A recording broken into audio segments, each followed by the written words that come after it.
Welcome to Thread by CentralReach. You've been invited to join an easy-to-use, powerful platform for collecting ABA data. This video will give you a short introduction on how to collect data and write session notes via our Thread web version. Now, most of you are going to be using Thread web on a phone or other mobile device, but this works the same on a desktop. So let's start with opening our browser. I'm going to open up Safari. Now, if I go to threadlearning.com,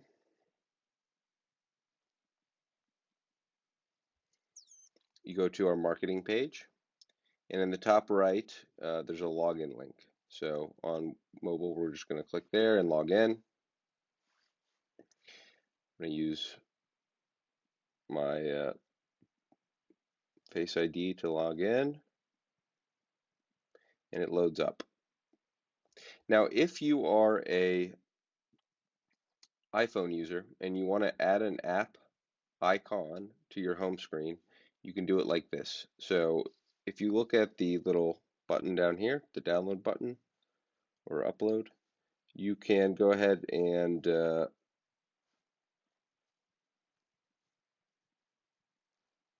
add to home screen right here. And we could call it Thread Learning.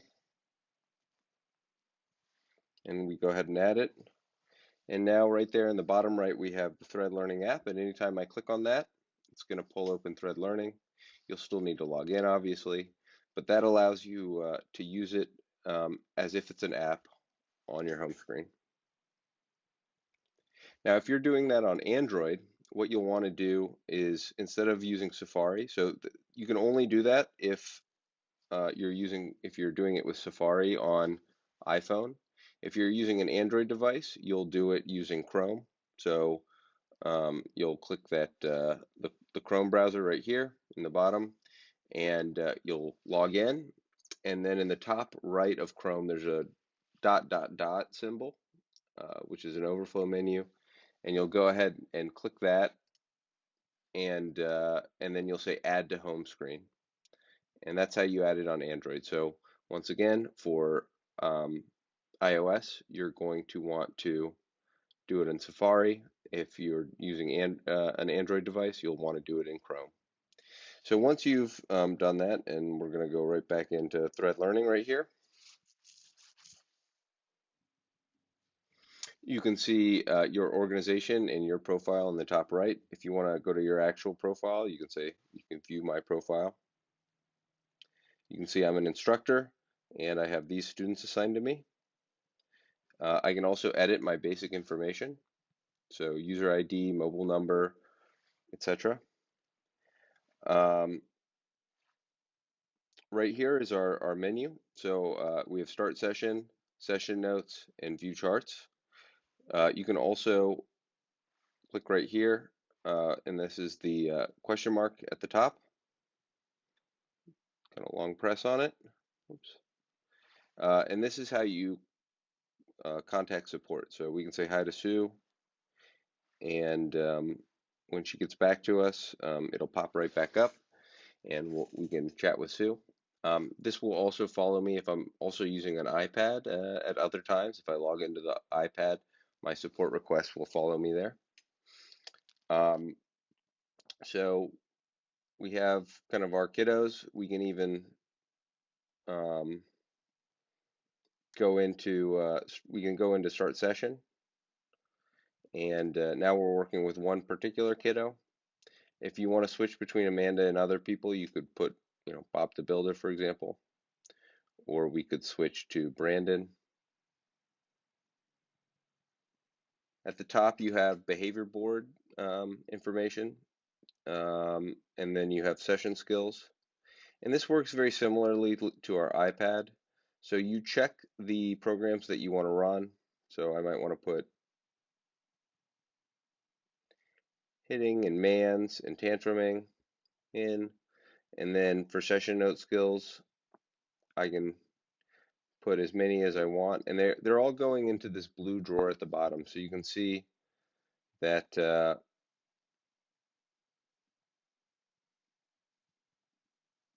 session notes skills are being added, and 0 of 5 are complete right now, and there are 3 programs in our behavior board.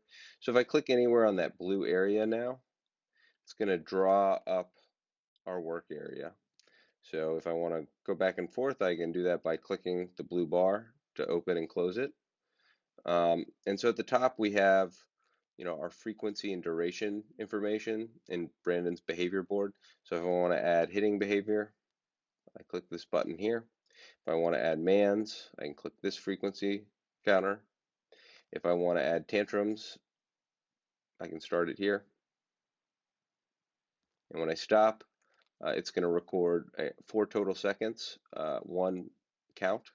If I press it again, it's adding to that 4 seconds. So you can see it counting up again. Now it's 8 and 2 occurrences of the behavior. Now, if I want to start, typically what you're going to want to do is you're going to want to add all the programs that you want into your session. And 0 of 6 are complete, and we're going to complete 6 during this session.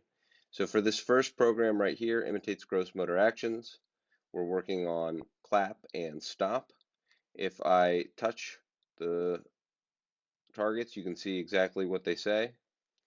This is just clarification for if one of them is too long to display the whole thing. You can touch it and see more information. So we're working on clap and stop. I'm putting in pluses and minuses, and you can see the trials counting up right there.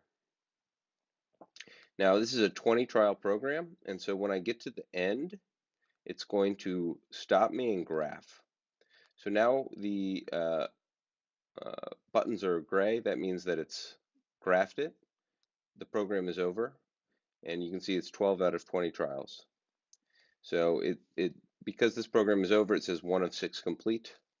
We can go down to the next one. Shaving armpits. This is a task analysis. So the first step in this task analysis is wets washcloth. If I press plus, it goes to the wets non-preferred arm. If I press minus, NA is going to not affect the score. So that means it doesn't add to the numerator or denominator. And we go all the way through.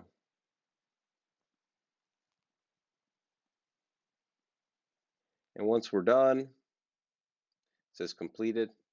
We can move on to the next one. So this one is a little bit different because it's unlimited trials instead of 20 trials. So that means that you're going to need to stop it at some point. So I could go past 20 if I wanted to. I can keep going and going and going. And so when you want to stop and graph this program, you're going to need to press the overflow menu right here and say end program. And so that one is now gray, and you can see that it's grayed out. Response to name. This is another 20 trial one, but let's say that you only got to 6 and you want to graph it early. Your session is done, you don't have enough time. You can always end these programs early as well. So you can say end program, and it's going to say you've only recorded data for 6 out of the 20 trials. Are you sure you want to end? If you end it, it'll make that one complete as well. I'm going to show you a couple things with this listener responding one. So if you want to see the full name, feature, function, class, array of 8, you can touch it. You can also go into what we call focus mode. So the little hourglass right there with the plus means that if you click on that, and this one you can't see it, but it's right here, it's going to pull up more information. So we're going into like a focus mode on just listener responding, feature, function, class, array of 8. And you can see at the top a description of exactly how to do this program. So this is the teaching procedure as well as the prompt level, and if we had a reinforcement schedule it would say that as well. And then it breaks out the targets. So you throw blank is a target, something that flies in the sky is a blank is a target, and a fish swims in blank is a target. So now we can take pluses and minuses for particular targets if we'd like to. And if you need to undo, there's an undo button right here. You can also undo from the overflow menu, undo right here. But let's go back into it and go ahead and finish it. in focus mode. It's now grayed out. We can X out of focus mode. Now ID colors, this is our last one, is pending decision. So we actually can't complete that right now. So if we go back up to here, you can see that ID colors has a lock on it. That means your supervisor needs to unlock this program for you to continue it. So often we lock it when the child is not learning at the speed they should be, or when they've mastered a program or a target. And so we don't want you to proceed until a supervisor has taken a look and made a decision. And so they have the ability to go in there, change the program, and unlock it for you. So you won't be able to complete that one as of yet. Um, Another thing you can do here is, let's say you finish your whole session and you have extra time because you didn't get to run ID colors. You could run this one again if you'd like. So you can say run again, and it'll set it up just like that. You can even move it to the top if you want to change the order of things. Now let's say that the child is grabbing at your phone. It's hard to run it on an electronic device, and so you run it on paper. You can also enter a score here. So we could enter a score of 15, and it'll put it in just like that. Afterwards, we can go to the chart, or we can also close it. So you can close these as you go if you'd like to. But once you get to 2 of 2 complete or 10 of 10 complete for your session skills, generally you're done. We can close that out and go ahead to our session notes. We just did one for Brandon, and so there's an active note for the 22nd, which is today, that says requires detail in big red print. So we've created that for you, although you could create your own note in the top right, but we've created one for you because we know that you took data today. So you come in here and you choose your start time and your end time. Probably you're not going to be working from 3 a.m. to 4 a.m., but we'll do it anyways. Direct care, at home. And we have this skill acquisition description, and you can put anything in that you want, but we make it really easy by inserting a smart note. So if you press insert smart note, we describe everything based on the data. So, we took, as you remember, we worked on 6 programs. 2 of them turned out to be improvements, and you can see information about each and every program that you ran. You can also come in here and edit anything that you want, but we try to make the smart note robust enough that it'll give a pretty good description of what you did. Same with the behavior description. So we'll add kind of the behavior. And at the bottom, we can either save it as a draft, but probably we want to finish the note. So the note's finished. The only step now is to have a guardian sign it. You can also sign later and then have them sign a bunch of them together in a bulk sign, but we're just going to sign now.